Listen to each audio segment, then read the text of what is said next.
Olá, pessoal, tudo bem? É um prazer estar com vocês aqui hoje. Nós temos a honra de receber aqui dois dos professores mais longevos da ECA USP, nosso querido professor Mitsuru Yanase e o professor Dorinho Bastos. E para iniciarmos a nossa conversa de hoje, eu gostaria de perguntar: quem são Mitsuru Yanase e Dorinho Bastos hoje no mercado e na academia? Você primeiro, você é o mais antigo do que eu. Bom, gente, um prazer estar com vocês aqui, super bacana para bater esse papo de um assunto que a gente gosta tanto, né? Bom, minha formação em arquitetura, eu comecei na USP, a dar aula na USP. Arquitetura eu parei alguns anos atrás, e meu escritório sempre foi arquitetura e comunicação visual, né? Então hoje é design gráfico, basicamente. E comecei a dar aula na USP em 1975, então vocês façam as contas aí, quanto é que dá isso, né? O professor Mitsuru foi meu aluno, inclusive. Eu tive a honra de dar aula para o professor Mitsuru, né? Querido Mitsuru. Ele espalha para todo mundo que eu fui o pior aluno dele. Mas foi daí que ele se tornou um grande nome do marketing brasileiro, que ele percebeu que o canal dele era o marketing e não exatamente a direção de arte, o design gráfico. Isso foi interessante. Apesar que você desenhava quando... Sim, não é? desenhava. É legal. Enfim, né, é uma história de escola de comunicações e artes muito legal, muito bacana. E os cursos Lato Sensu, né, que a gente curte tanto, né, é sobre isso que a gente veio falar aqui, né, que entraram nas nossas vidas de uma forma bacana. Basicamente é isso. Né? Eu me formei na ECA, fui aluno desse grande professor, maior cartunista do Brasil, né, e depois que terminei, comecei logo a dar aula na USP, né? Eu fiz um trabalho sobre promoção de vendas e na época o professor de promoção de vendas tinha pedido demissão porque ele assumiu uma grande agência multinacional. Aí me convidaram como auxiliar de ensino, né? Que legal. E eu comecei a carreira lá, depois fiz o MBA no exterior, depois o doutorado lá na ECA, livre docência e a titularidade, né? Hoje sou professor titular e consultor de empresas na área de marketing e comunicação. Muito obrigado, professor Mitsuru, professor Dorinho. E na opinião de vocês, o que mudou no marketing e comunicação nos últimos anos? Bom, mudou bastante, né? Porque o mercado é dinâmico e sempre nós não podemos ficar parados, né? Nós precisamos sempre nos atualizar. E principalmente agora num contexto como se diz, do uso exacerbado, né, da inteligência artificial. E além disso, nós vemos aí que a comunicação, ela hoje não pode ser compartimentalizada. Hoje não existe aqui uma diferença básica entre comunicação mercadológica e comunicação institucional. Nós temos aí a comunicação corporativa, né? Então não dá para dizer, não, essa ação é apenas relações públicas, essa ação é publicidade, né? Então esse dinamismo, né? E também o excesso de informações, né? Essa disseminação descontrolada, né, de notícias falsas, de uma série de informações que não condizem. Então, um profissional de marketing de comunicação precisa ficar atento, né, para poder trabalhar dentro desse contexto. Né? Sem dúvida, sem dúvida. O que é bacana a gente pensar o seguinte, nós que estamos há tantos anos, né, Mitsuru, na ECA, né, o que é legal é a gente perceber o que aconteceu com o RP, por exemplo. Né? Era uma coisa, nós professores do curso de publicidade, RP era uma coisinha pequena, na verdade. Né? E como cresceu RP? Né? Quer dizer, você vai para Cannes, o Festival de Cannes, já há alguns anos, e PR é a grande badalação. Quer dizer, as verbas saíram da publicidade para ir para RP. Né? Então, o que é bacana na ECA, né? Que a gente conseguiu perceber isso com uma certa antecedência. Um curso, por exemplo, como gestão de comunicação e marketing, ele tem muito de RP também. Você percebe? Então, você tem ali professores, né? Como a Carol Terra, por exemplo, né? Margarida Kunsch, né? Quer dizer, grandes nomes de RP junto com propaganda. Ou seja, nós acabamos fazendo no Lato Sensu o grande sonho de todo mundo, que é um curso na própria ECA. É que na USP é complicado você mexer na estrutura dos cursos, né? Mas o ideal hoje em dia é que a graduação seja já integrada entre, você não acha? Sim, entre claro. RP e propaganda. E a gente consegue fazer isso nos cursos, isso que é bacana. Perfeito, professor. E uma dúvida, o que um profissional precisa fazer para não estagnar na carreira de marketing?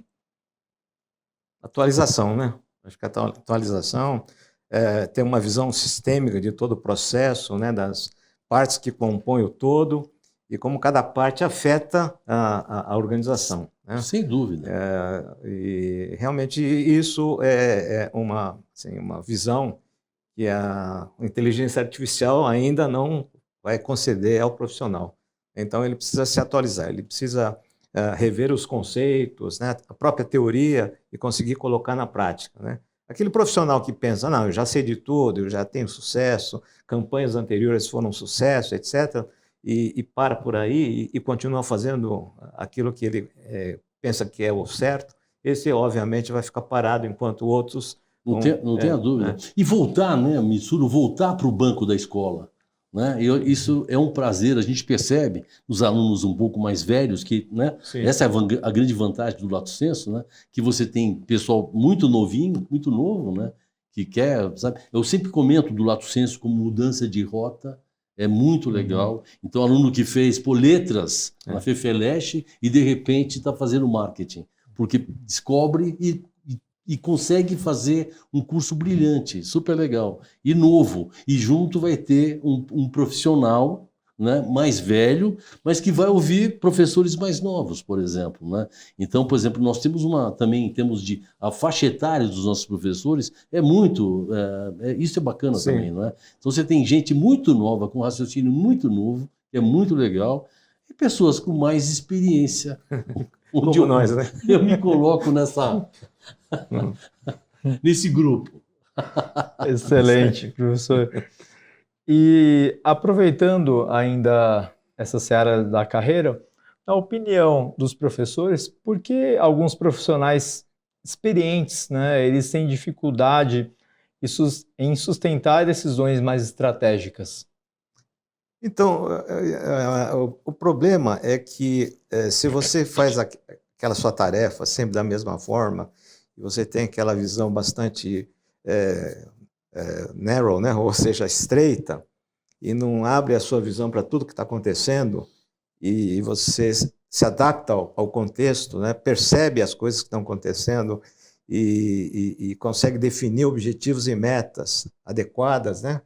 E depois, obviamente, com a informação, né? Conseguir definir as estratégias e, acima de tudo, não fechar a questão nesses objetivos e metas estratégias definidas, mas estar bastante atento às mudanças que o mercado dinâmico vai exigir que você faça, né? Rever os objetivos e metas constantemente, rever estratégias que são mais adequadas naquele momento, levando em consideração aquela nova conjuntura que está lá.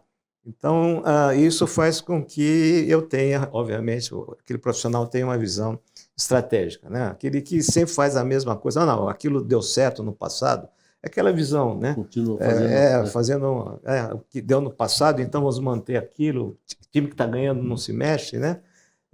Eu acho que esse tipo de visão faz com que o profissional não tenha essa visão estratégica, né?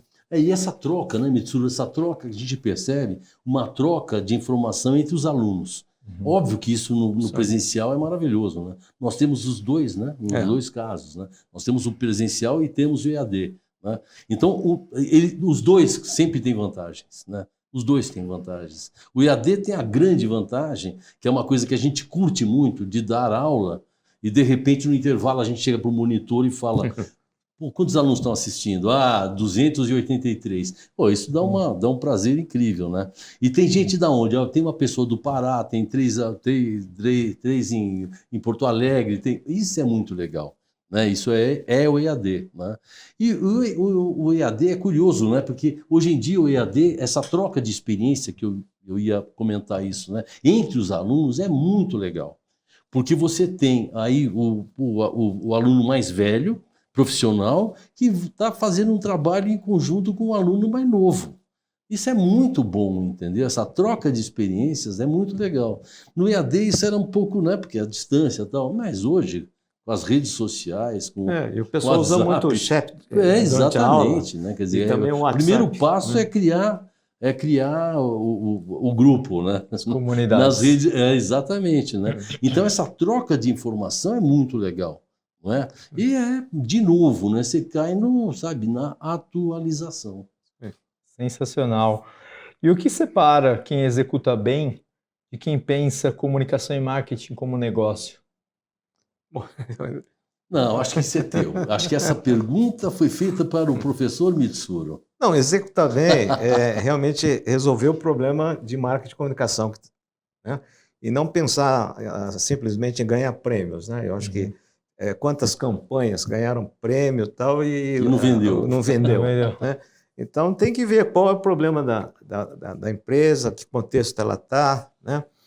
Avaliar tudo que pode afetar, né, a ação da empresa, concorrência, né? Como está a concorrência, situação econômica, né? Como é que está o ambiente mercadológico, os clientes, como é que estão se comportando, quais as mudanças que estão acontecendo no comportamento de compra e de uso de produto, né?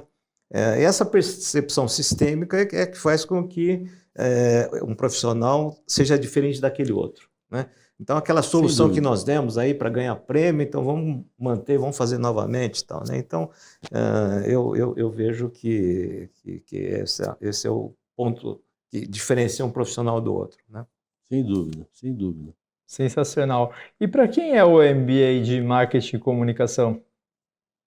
Bom, é para o profissional que tem algum desafio em relação a marketing e comunicação, né? Ele não necessariamente precisa ser oriundo de cursos de comunicação, né?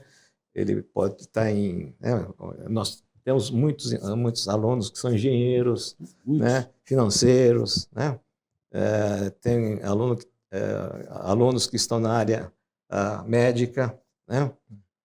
Então, aquele profissional, e todos os profissionais, na minha opinião, tem alguma coisa para vender, entre aspas, né, para alguém. Então, obviamente, ele tem um produto, né, que é ele, profissional, o trabalho dele, para oferecer para alguém. Então, isso já o credencia dentro do contexto de marketing, porque marketing, a palavra marketing é derivada de mercado, né? Então, o ING final, ele nota o quê? Tudo que a gente faz para conquistar um mercado, né? Para encantar um mercado, né? E a comunicação é tornar comum, né? Aquilo que eu tenho como mensagem e pretendo tornar comum, compartilhar com esse mercado é comunicação. Então, eu não colocaria assim, não fecharia a questão para algum tipo de profissionais. Todo tipo de profissional que considera que reconhece que ele tem alguma coisa, algum serviço, algum, né, trabalho a oferecer para alguém, esse é a que nós estamos buscando, né? Eu acho que eu já falei um pouquinho disso, eu sempre comento, né? O lato sensu, ele tem essa qualidade de ser uma correção de rotas, né? Então, o aluno fez, Legal. óbvio, ele tem que ter uma graduação para fazer um curso da Universidade de São Paulo, né? Vamos pensar nisso, né? E essa graduação, isso que é bacana, pode ser qualquer uma. Aí você fala assim, poxa, mas será que dá para acompanhar? Dá para acompanhar. Dá. E é incrível como a gente vê o sucesso durante a disciplina, não sucesso profissional, isso a gente não consegue ver, a gente não acompanha tanto assim o aluno, né? Mas o sucesso no curso, de alunos que fizeram educação física, que fizeram letras, isso é legal, entendeu? Junto com profissionais que já estão e querem se atualizar. Você percebe? Então, essa correção de rota, o lato sensu, né, não o nosso, aí qualquer um, o conceito de lato sensu é muito para correção de rota. Você já tem uma graduação, só que você... E aí tem uma coisa, quer dizer, o marketing e a comunicação tem um apelo muito grande, um apelo profissional, né, muito grande. Principalmente a comunicação, em função das mídias, dos meios digitais que nós temos hoje. Então, todo mundo, né? Todo mundo é um pouco publicitário, todo mundo, sabe? Por quê? Porque a publicidade é feita para o mercado, né? Então, é impressionante, né? Como no tempo das mídias, que hoje é muito focado, né? Eu recebi uma mensagem hoje que vocês não receberam. né? A mensagem, o algoritmo mandou para mim, né? Para vocês. Né? Então, mas antigamente, né, que a gente tinha, sabe, a gente dava um tiro de canhão para matar uma pombinha. Comunicação de massa. Exatamente, a comunicação de massa era incrível, você via muito isso, né? A resposta do mercado falando da publicidade, né? De campanhas memoráveis, de Washington Oliveto, de Inês Zanguanais, de Marcelo Serpa, enfim, né? E isso é muito legal, né? Então, esse apelo da profissão é muito forte. Acaba sendo muito forte, mais que odonto, por exemplo, né? Sem dúvida nenhuma. Excelente. E ainda aproveitando, né, esse tema, né, como o MBA ele amplia o repertório, a visão estratégica, a capacidade e a decisão das pessoas que participam do programa? O nosso curso ele é caracterizado como um curso que concilia teoria, conceitos com a prática. E, ao mesmo tempo, é um curso que tem muitas disciplinas, né? Então, nós entendemos que o profissional, né, o nosso aluno, ele tem que receber conteúdo, conhecimento de várias disciplinas que compõem marketing e comunicação, né? Então, enfatizamos aí a questão de estratégia, planejamento estratégico, falamos sobre retorno de investimentos, né? Falamos sobre logística, né? Falamos também sobre desenvolvimento de produto, comportamento de consumidor, data-driven marketing, ou seja, o marketing voltado a informações, né? Pesquisa, branding, né? E, obviamente, publicidade, relações públicas, comunicação corporativa, comunicação digital, né? Nós temos uma carga muito grande de comunicação digital e o papel da IA, né? Inteligência artificial, no contexto de planejamento, de avaliação no contexto também de elaborar campanhas, né? Mas sempre queremos que o nosso aluno tenha o desafio de pensar, de raciocinar, né? Porque não existe uma receita pronta. Então, você pega lá o ChatGPT, coloca isso, que vai sair uma campanha pronta, vai sair uma solução pronta. Não, ele tem que pensar, ele tem que pensar. E se ele colocar as coisas corretamente, obviamente, a inteligência artificial vai ajudar bastante, né? Então, o nosso curso se diferencia por causa disso, né? Há algumas críticas no sentido, é muita disciplina, está muito conteúdo e tal, mas, ao mesmo tempo, nós desafiamos os professores a elaborar exercícios para que o aluno tenha condição de colocar na prática aquele conteúdo que ele passa, né? Então... o que é bacana a gente pensar é o seguinte, né? É um curso da Universidade de São Paulo, então ele não pode ser diferente, né? Então você tem um conteúdo teórico aí de algumas disciplinas são teóricas, mas sempre, né, o professor sempre tentando, como ele falou, sempre tentando mostrar o que é aquilo na prática, né, puxando. E tem disciplinas muito mais práticas, na verdade, muito mais ligadas à minha, por exemplo, é bem prática. Ela tem um lado para... Eu passo conceitos, obviamente, e tal, mas ela tem um conteúdo prático maior. Então, o curso, numa linha, ele tem um equilíbrio, como o Mitsuru falou, que é bem legal. Agora, é um curso da Universidade de São Paulo, ele não é qualquer um. E, na opinião dos professores, o que muda na carreira quando o profissional passa a carregar a chancela de um diploma da USP no currículo? O exemplo que a gente pode dar, né, nós dois, né, acho que a chancela de ser professor mais longevo, né, meu professor da USP e tal, nós somos, inclusive, professores do William Bonner, né? Do William né? Bonner. Que hoje, né, obviamente, isso nos ajuda. Eu, como consultor também, né, colocando no meu currículo como ex-aluno da Universidade de São Paulo, da ECA, USP, fiz o doutorado, mestrado eu fiz lá fora, né, o doutorado, a livre docência e a titularidade, e isso abriu muita consultoria, né? Realmente, a exigência que a USP faz em relação à qualidade do nosso curso é muito importante para nós, porque isso faz com que a gente tenha o desafio de colocar na prática isso, e, ao mesmo tempo, a chancela, né, da USP abre também caminhos para parcerias internacionais, como nós temos com a Universidade Nova de Lisboa, que tem um mestrado na área de gestão da informação, que o nosso entrevistador aqui, Felipe, é mestre já, né? e ele fez o nosso curso, depois ele fez o curso de especialização lá na Nova de Lisboa e concluiu agora em setembro, outubro, né, do ano passado, o mestrado dele, né? Então abre caminhos, porque a Universidade Nova de Lisboa tem interesse em ter uma relação com a USP, né? Como a Universidade da Flórida, né, teve por vários anos. Nós temos também um convênio com a Universidade de Havana, em Cuba, né? E isso abre realmente caminhos, né? E para o nosso profissional também, né? Não, sem dúvida. Eu acho que essa relação, né, com as universidades do exterior é muito legal, né? E o curso propicia isso, né, na verdade, né? Acho que você é o grande exemplo, né? Você pode até falar um pouquinho sobre isso, sobre essa experiência. É bem legal e a gente sabe, né? Nem todo mundo pode ir, enfim, lógico, né? Mas vai sempre um grupo, né, bem interessado, né? E se sai bem, não é, no curso, né? Fico um pouco assustado com o conteúdo, porque como o USP são escolas também, né, excelentes do exterior, né? Então, às vezes, o pessoal vem um pouco assustado com o conteúdo. E com esse excesso de cursos sendo oferecidos em todas as modalidades, né? Principalmente EAD, né? Você consegue o certificado de lato sensu, de especialização e tal. Ter realmente uma chancela oficial da Universidade de São Paulo enriquece qualquer currículo, Sem não tenha dúvida. dúvida, né? Não tenha dúvida. Sem dúvida.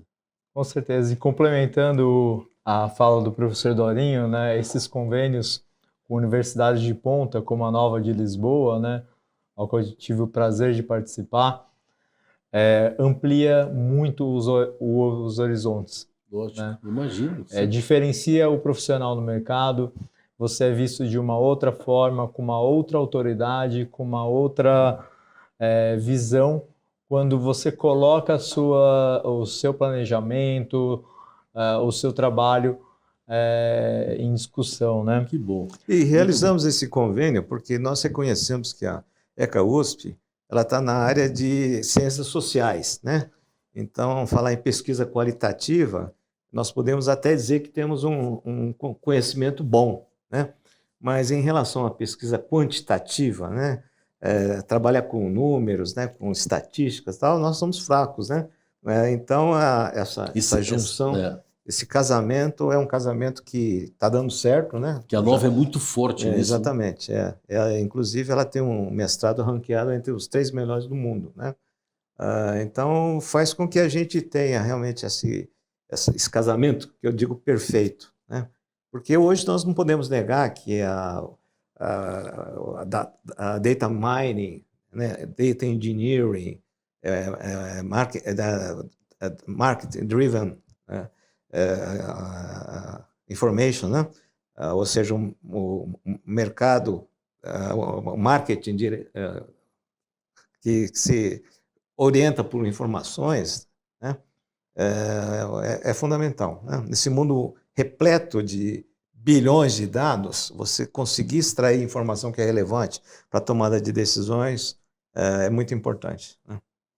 Excelente, professor. E só mais um comentário para finalizar essa questão da parceria com a Nova. Além da experiência acadêmica, a experiência pessoal é fantástica. A troca de experiência com outras culturas, com pessoas com outras formações. Os dias que nós passamos, né, no curso nos enriquecem de forma acadêmica e de forma pessoal. É uma unanimidade todos que voltam lógico. da viagem com muito entusiasmo, né? E para a gente finalizar aqui, por que o MBA é um passo consistente para quem quer ampliar a visão, repertório, poder de decisão no mercado? Eu acho que é um pouco de tudo isso que a gente falou aqui, na verdade, né? Quer dizer, e eu sempre digo o seguinte, é não parar de estudar. É uma forma, sabe, é um compromisso, né? Porque se você não tiver o compromisso do estudo, é difícil, né, Felipe? É muito difícil, né? Então, o fato de você fazer um curso e ter uma disciplina para estudar, toda terça ou quinta, né? Terça e quinta, normalmente os cursos, não é isso? Ou quarta. Ou quarta e sexta, né? Ou segunda e quarta, aí depende do curso, né? Mas essa coisa da disciplina, né? De você ficar na frente do computador por algumas horas, ou ir para a ECA e fazer um curso presencial, né? A gente tem, como eu falei, as duas possibilidades, não é? Isso é muito legal, né? Você mantém né? E por sabe, um valor super legal, quer dizer, viável. Isso é muito bom, porque é USP, né? Então ele é viável porque é USP, né? Porque se ele não fosse USP, ele ia ser caro, sem dúvida. Não, e nós desafiamos o aluno a ter um senso crítico, né? Sim. Porque não adianta você receber todo o conteúdo, o conhecimento, se você não adquire sabedoria de saber usar a informação e ter discernimento, né, para saber se aquilo que está e como aquilo que está sendo passado para você como aluno pode ser aplicado, né, no trabalho, né? E uma coisa que nos alegra muito é quando o aluno fala: puxa vida, aquele conceito lá, tal, apliquei na minha empresa, tal, e deu um bom resultado, né? Então, isso é importante. Não adianta só tentar buscar um certificado fazendo curso, tal, mas tem que ter um compromisso também, né? É isso que a gente enfatiza. E esse compromisso ele tem que também ser levado à empresa, né? Não adianta você ter um compromisso só com o estudo se você não leva esse senso de compromisso, senso crítico para a empresa Sem onde dúvida, você trabalha, né? sem dúvida. Então é isso aí. Bom, gostaria de agradecer aqui a presença do professor Mitsuru Yanase, do professor Dorinho Bastos.